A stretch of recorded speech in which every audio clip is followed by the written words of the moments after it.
Hechos capítulo 17 narra un episodio de lo que les tocó vivir a Pablo y a Silas.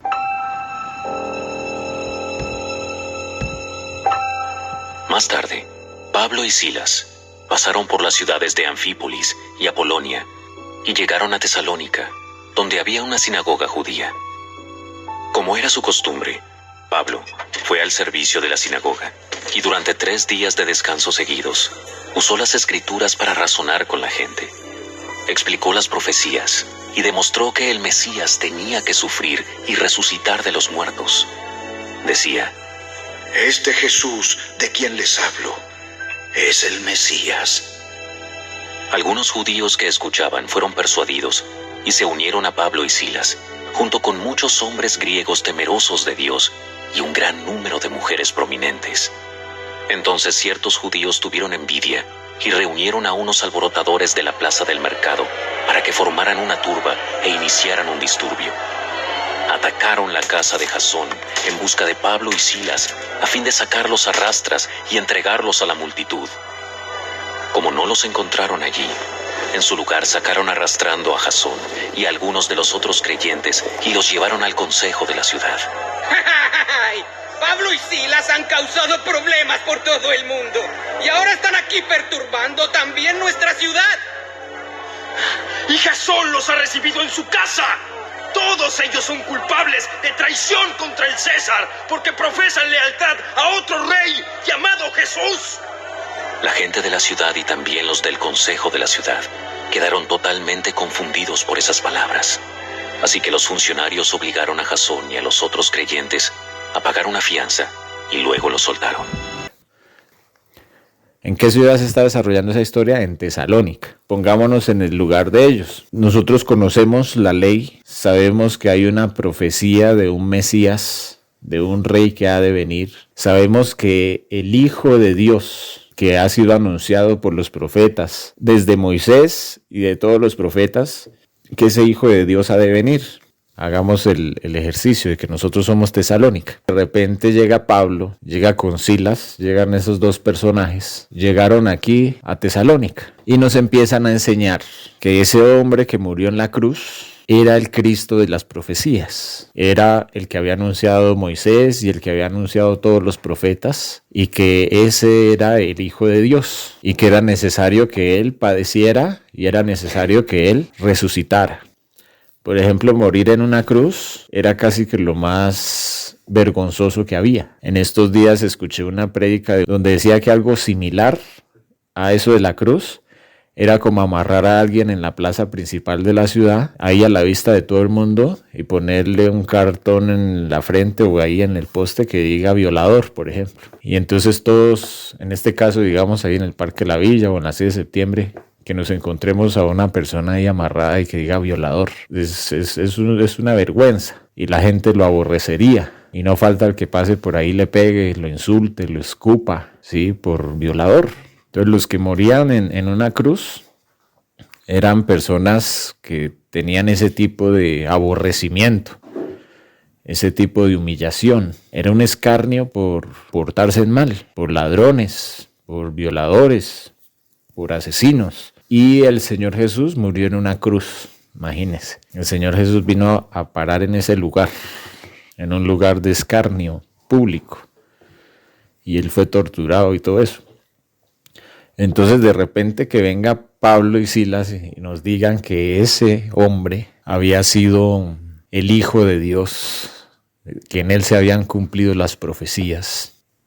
Versículo 3 dice que Pablo discutió con ellos, como declarando y exponiendo por medio de las Escrituras. Cuando ya una persona viene a decirnos algo, por más loco que sea, si lo empieza a demostrar por medio de las Escrituras, entonces ya hay que considerarlo. El mismo Señor Jesús lo hizo cuando resucitó, donde Él está en el camino de Emaús y se presenta ya resucitado a 2 discípulos y les empieza a mostrar desde Moisés, a través de todos los profetas en las Escrituras, todo lo que el Hijo del Hombre tenía que sufrir aquí. Y eso era exactamente lo mismo que estaba haciendo Pablo allá en Tesalónica. Llegó a las iglesias donde estaban los que más sabían y les empezó a decir, ese que murió allá, ese es el Cristo. Vea, aquí está en Moisés, vea, aquí está en Isaías, vea, aquí está en Ezequiel, vea, aquí está en Jeremías, vea, aquí está en Oseas. Y empezaba a demostrarles a través de las escrituras. Dice que duró 3 días de reposo, ¿cierto? Serían 3 semanas. Dele y anuncie a través de las escrituras que Jesús era el Cristo, ese que murió en la cruz, era el Cristo y que había muerto el justo por los injustos. No se escandalicen de que se haya estado en una cruz, vea, estaba profetizado aquí, estaba profetizado acá, estaba profetizado aquí. Entonces, como ellos llegaron a una ciudad entera a hablar de eso, obviamente van a salir personas de todo tipo, los que sí creen, los que dudan y los que no creen. También aparecieron como diciendo, no, ¿cómo se le ocurre? Eso es una blasfemia. Obviamente los que no creen también conocen las escrituras y dicen, no, eso no es así, no, esa interpretación no es así, pero tienen en su corazón mucho orgullo y tienen arrogancia de saber mucho. Y en el versículo 5 dice, entonces los judíos que no creían, teniendo celos, tomaron con ellos algunos ociosos y tomaron hombres malos y juntando una turba, alborotaron la ciudad. Recuerdan que nosotros habíamos visto en la reunión pasada, este mundo está gobernado por las tinieblas y que los reinos de este mundo son reinos de tinieblas y que en medio de esas tinieblas se está gestando el reino de Dios. Está naciendo una luz pequeña que se va agrandando y se va agrandando hasta que ese reino de tinieblas desaparezca. Y si eso lo sabemos nosotros, también lo sabe el enemigo, también lo sabe el rey de las tinieblas. Por eso vimos que Lucas 16:16 en la versión textual dice, la ley y los profetas fueron hasta Juan. De ahí en adelante se es anunciado el reino y todo se opone con violencia a él. Entonces, al reino de Dios hay una oposición violenta, porque obviamente el rey de las tinieblas no le gusta ni 5 que el reino de Dios esté empezando a nacer y esté empezando a crecer y que llega el tiempo donde el rey de las tinieblas ya no prevalecerá y ya no existirá más, porque se va a establecer el reino de Dios y ese reino es eterno. Ese reino es eterno. Todo lo que haga que el reino de Dios crezca va a sufrir gran oposición. Y como este reino es un reino de tinieblas, este mundo en el que estamos es un mundo de engaño. Escuchen bien, es un mundo de engaño. Los placeres de este mundo y todo eso es una trampa engañosa. Da placeres pasajeros que generan vacíos y generan condenación. Es una trampa bien elaborada. Como es un mundo de engaño, cuando las personas empiezan a hablar la verdad, se empieza a trastornar ese sistema de las tinieblas. Empieza a haber un trastorno de ese sistema maligno a causa de la verdad, porque ellos dos se oponen rotundamente. El reino de las tinieblas y el mundo produce muerte en las personas. El reino de Dios cambia el destino de esas personas de muerte a vida eterna. Y no solamente los salva, sino los regenera, los restituye, les da una novedad de vida, les da una herencia, porque naturalmente nosotros vamos hacia la perdición, entonces llega algo y nos salva. Hay una frase muy interesante en lo que acabamos de leer. En la casa de Jasón, ahí había estado Pablo y había estado Silas hablando acerca de la verdad de Dios. Entonces vean lo que dice el versículo 6. Dice, pero no hallándolos, o sea, no estaba Pablo, no estaba Silas, no los hallaron. Entonces cogieron a Jasón, al de la casa, y cogieron a los hermanos que estaban ahí, y los llevaron a las autoridades de la ciudad gritando. Hagan de cuenta que ellos estaban ahí en la plaza 6 de septiembre, y los empezaron a llevar ahí, digamos que por toda la 11, hacia el Parque La Villa, hasta llevarlos a la estación de policía, ¿sí? Para entregarlos a las autoridades. ¿Y qué gritaban mientras iban pasando por la 6 de septiembre, por la 11, por el Parque La Villa y hasta llegar a la 14 a la policía? ¿Qué iban gritando mientras los llevaban? Decían, estos que trastornan el mundo entero también han venido acá. Tremendo. El ministerio del Señor Jesucristo trastorna el mundo entero. diluye las tinieblas. Y el Evangelio de Cristo es poder de Dios. Imagínense, el Evangelio de Cristo es poder de Dios. Incluso en la profecía, cuando mandan atar a Satanás para encerrarlo por 1000 años, ni siquiera Dios bajó a pelear con él, sino envió un ángel y le dijo, vaya, átelo. Entonces el poder de Dios es supremamente superior a todo, ¿sí? No hay algo que se compare a él, ¿sí? No hay un poder que sea semejante al de él como para que haya una lucha. No, él supera por muchas veces cualquier poder. El Evangelio de Dios es poder de Dios, dice la palabra. Si el Evangelio de Dios empieza a andar en el mundo, un mundo gobernado por el rey de las tinieblas, pues se empieza a trastornar de una manera tremenda. ¿Por qué? Porque la gente se empieza a salvar. ¿Recuerdan ese pasaje donde leímos que a Dios le plació que el ser humano no fuera salvo por la sabiduría, sino que fuera salvo por la locura de la predicación? El Señor diseñó que fuera de esa manera. Incluso cuando Él cumplió su obra de morir y resucitar, Él se apareció y dijo, toda potestad me ha sido dada en el cielo y en la tierra. Todo poder. Entonces uno diría, uy, ahora sí tenemos el poder, ahora sí el Señor Jesús lo logró. Entonces, ¿ahora qué va a hacer con todo ese poder? ¿Qué va a hacer con toda esa autoridad que le fue dada por haberlo logrado? Él dice, por tanto, vayan y anuncien el Evangelio. Y con ese poder parece que hace algo sencillo, que es anunciar el Evangelio. Pero lo dije bien, parece algo sencillo, pero no es para nada sencillo. A través de la predicación, a Dios le plació salvar a las personas. Entonces las personas son salvas escuchando. Y el reino de Dios se empieza a extender y se empiezan a sumar a la eternidad las personas. Entonces en medio del mundo de tinieblas empieza a nacer y a crecer el reino de Dios. Y es algo que ya inició desde Juan el Bautista. Entonces es muy interesante la realidad en que nosotros estamos sumergidos, la realidad en la que nosotros estamos viviendo. Es muy interesante saber cómo es que están funcionando las cosas, ¿lo ven? Y lo importante en que ellos se basaban para hacer la demostración de Cristo, se basaban en las Escrituras. Ustedes recuerdan, hablando un poquito de Pablo, ¿ustedes recuerdan por qué Pablo estaba enfermo? ¿Ustedes sabían que Pablo estaba enfermo? ¿Y recuerdan por qué estaba enfermo?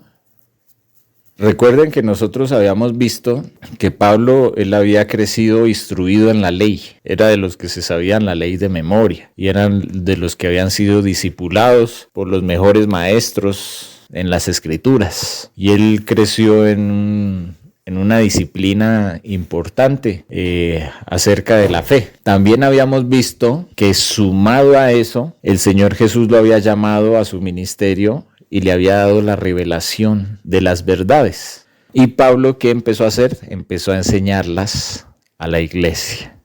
¿Sí? Entonces son tesoros muy bonitos, muy importantes. Por eso es bueno que leamos, para que empecemos a mirar qué fue lo que más reveló Dios y qué fue todo eso.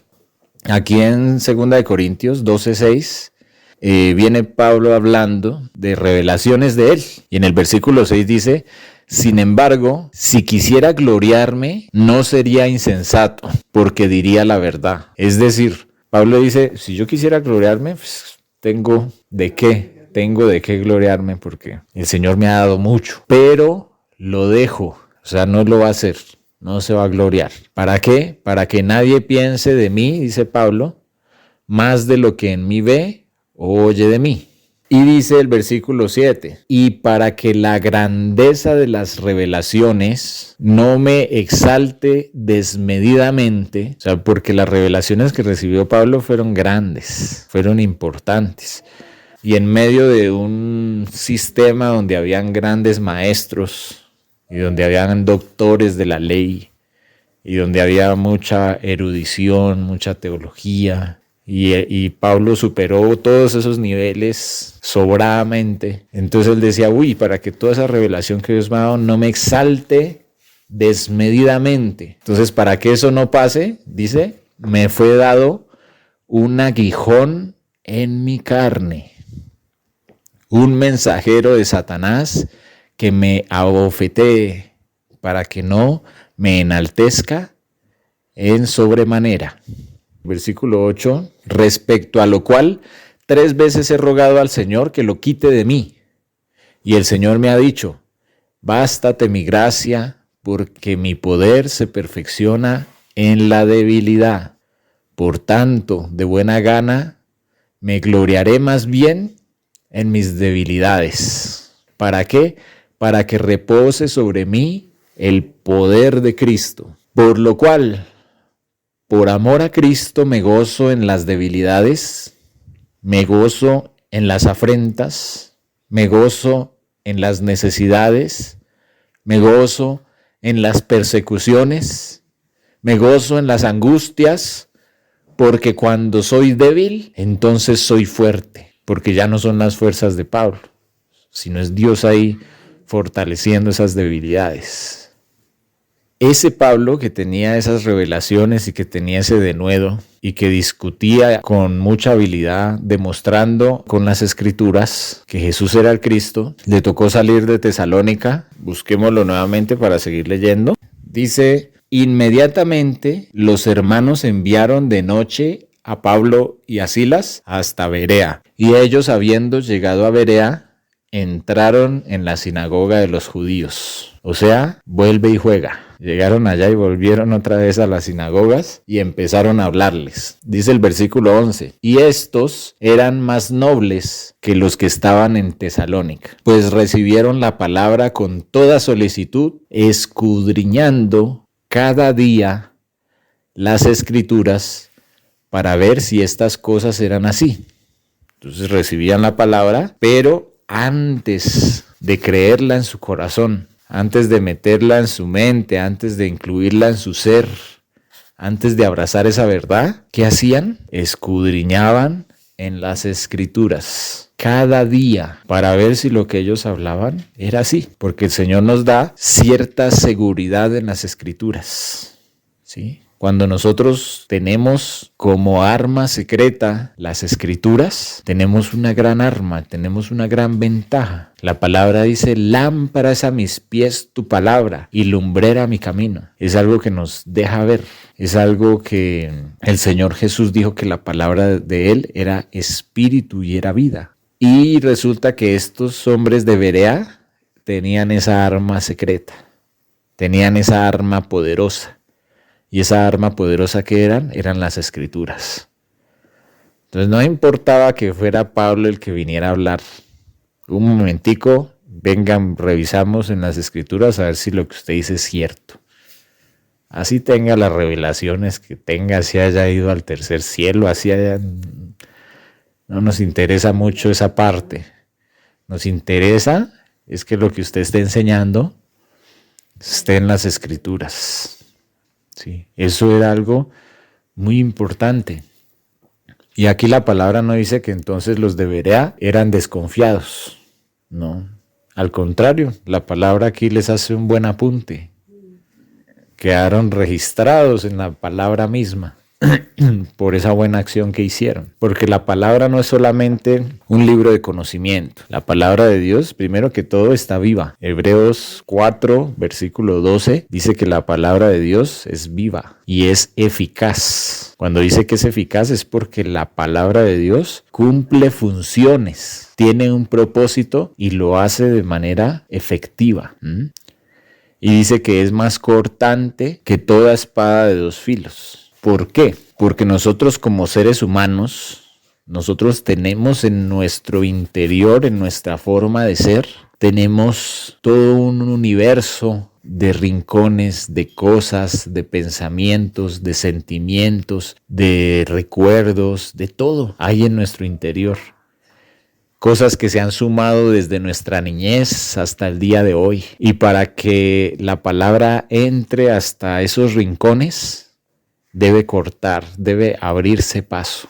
Entonces, cuando nosotros empezamos a acercarnos a la palabra y empezamos a estudiar la palabra y empezamos a leer la palabra, ella empieza a entrar hasta lo más profundo de nosotros. Y de repente nos encontramos una falta de perdón que teníamos hace muchos años y que ni siquiera nos habíamos dado cuenta que esa falta de perdón estaba ahí. Nos empezamos a dar cuenta de ciertos sentimientos que habíamos albergado dentro de nosotros, que nos estaban haciendo daño y no nos estábamos dando cuenta. Y empieza la palabra a recorrer hasta los rincones más recónditos de nuestro ser y empieza a revelarnos, porque nosotros no nos conocemos a nosotros mismos totalmente.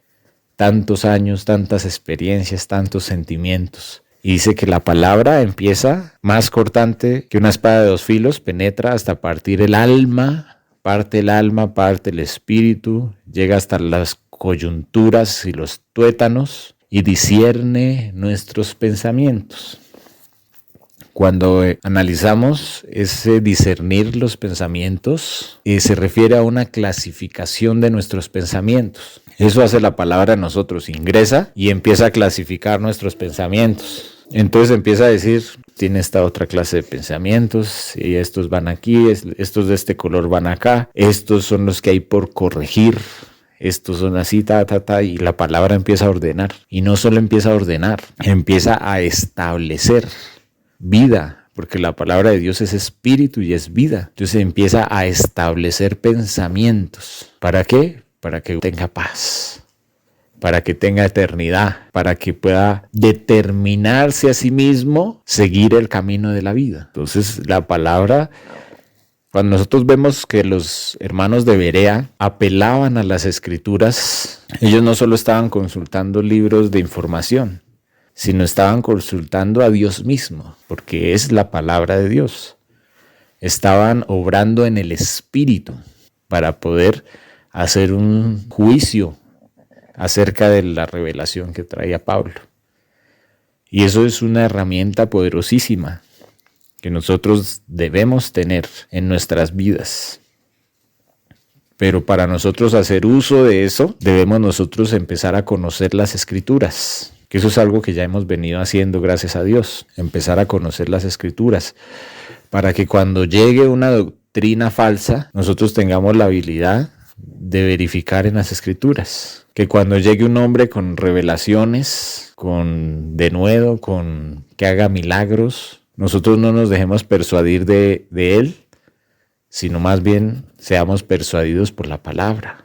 Incluso este anticristo que aparecerá y sus secuaces, todo ese sistema que se va a generar en el fin del siglo, que es el mismo Satanás apareciendo entre los hombres, estableciendo un sistema de único gobierno.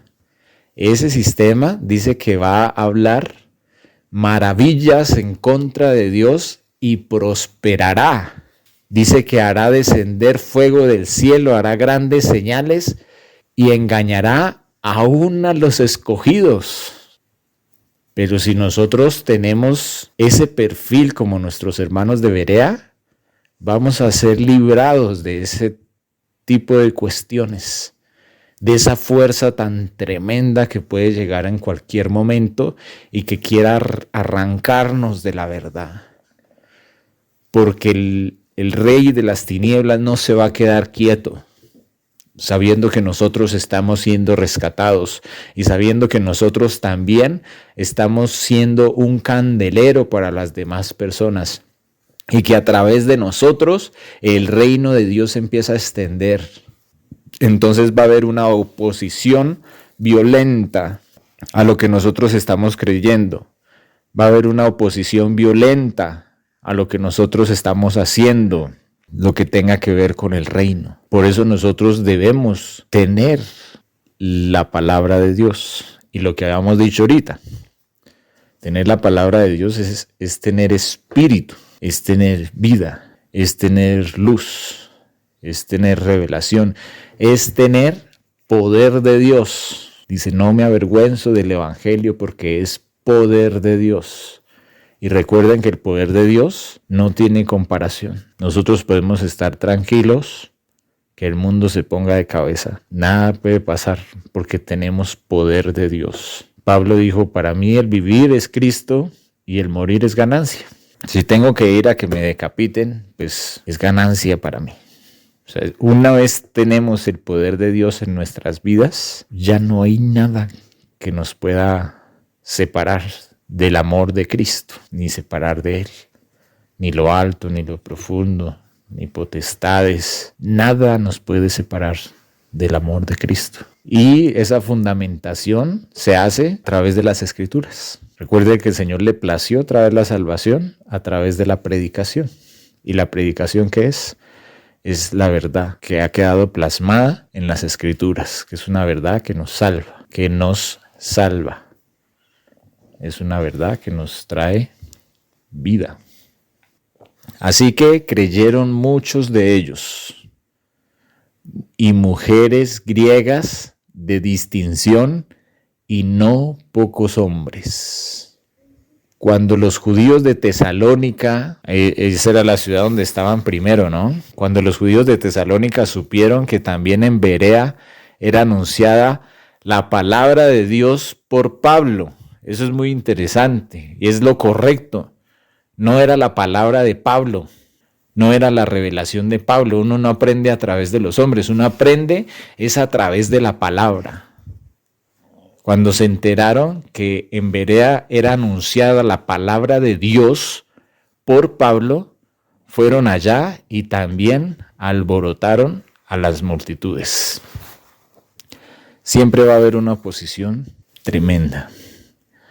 Y en estas generaciones que nosotros vivimos, donde se ha instituido por gobiernos lo que es la libertad de culto, por ejemplo aquí en Latinoamérica, como no pueden venir a atacarnos, no pueden venir a llevarnos a las prisiones, no pueden venir a torturarnos, aquí en Latinoamérica no, o en Colombia no es que asesinen a las personas por estar en iglesias cristianas, por anunciar el nombre de Jesucristo. Entonces yo creo que el enemigo lo que hace es distribuir las legiones espirituales para atacarnos. Por eso hay un énfasis tremendísimo de la palabra, donde dice que nuestra lucha no es contra carne y sangre, contra huestes espirituales de maldad en las regiones celestes. Empieza el enemigo a dividir los hogares, a susurrarle cosas malas de la esposa al esposo, del esposo a la esposa, indignación entre los hijos, falta de perdón entre las personas, y empieza a dividir las familias, empieza a dividir los ministerios, empieza a atacar las cabezas, empieza a hacer toda una distribución logística para atacar al que no esté bien delante del Señor. Por eso es necesario ponernos la armadura de Dios, por eso es necesario pelear la buena batalla, por eso es necesario tener esa arma poderosa que es la palabra de Dios y tener el hábito de leer la Escritura, de leerla con propósito de aprender. Es muy importante. El hábito de leer capítulos de la Biblia y si salen preguntas irlas anotando, irlas escribiendo y empezarlas a resolver. Eso es muy importante. Recuerden que el Señor dijo que mi pueblo pereció por falta de conocimiento. Entonces el conocimiento es importante. Por eso desarrollemos ese hábito y perseveremos a tiempo y afuera de tiempo. En estos días me descargué el audio de Daniel, la Biblia hablada, el audio del libro de Daniel, y fue tan hermoso, hermanos. Se me salieron las lágrimas escuchando Daniel. Entonces, a veces si nos cuesta leer, si es pesado leer, porque les aseguro que ustedes empiezan a leer y va a empezar a haber oposición, va a llegar sueños, va a llegar distracción, va a llegar un poco de cosas, pero se puede perseverar, en el poder del Espíritu se puede lograr. Por eso el Señor dice, esfuércense, no es algo cómodo, esfuércense. Y si nos empieza a vencer esa falta de lectura, entonces oigamos la palabra. El Señor necesita una iglesia sana, una iglesia bien alimentada, una iglesia que haga uso de la palabra, que se alimente de Él. Si uno hace un estudio concienzudo de qué es la palabra de Dios, la conclusión de ese estudio es que la palabra es Cristo mismo. Eso lo hicimos una vez y fue algo tremendo. Es Cristo mismo. Es como si aquí dijera que los hermanos de Berea consultaban con Cristo mismo para ver si lo que Pablo decía era verdad. Es increíble. Entonces nosotros tenemos ahí la palabra, tenemos ahí a Cristo. Y eso es espíritu. Y a través del espíritu es que nosotros vencemos el pecado. Antes de seguir avanzando en nuestro conocimiento acerca del reino de Dios, el Señor trae ese mensaje para nosotros. Tal vez porque estemos bajando la guardia en la lectura de la Escritura, tal vez porque necesitamos estar preparados para hablarle a alguien o para lo que viene, tal vez porque el fin del siglo se va a empezar a establecer y se van a levantar doctrinas muy fuertes donde el Señor requiere que nosotros permanezcamos en la verdad, o no sé por qué el Señor nos hace esa exhortación hoy, pero la recibimos y le decimos a Él: sí, Señor, vamos a mirar cómo vamos a hacer para entender las Escrituras, para no perder ese hábito de leer la palabra de Dios, muy importante y es alimento para nosotros.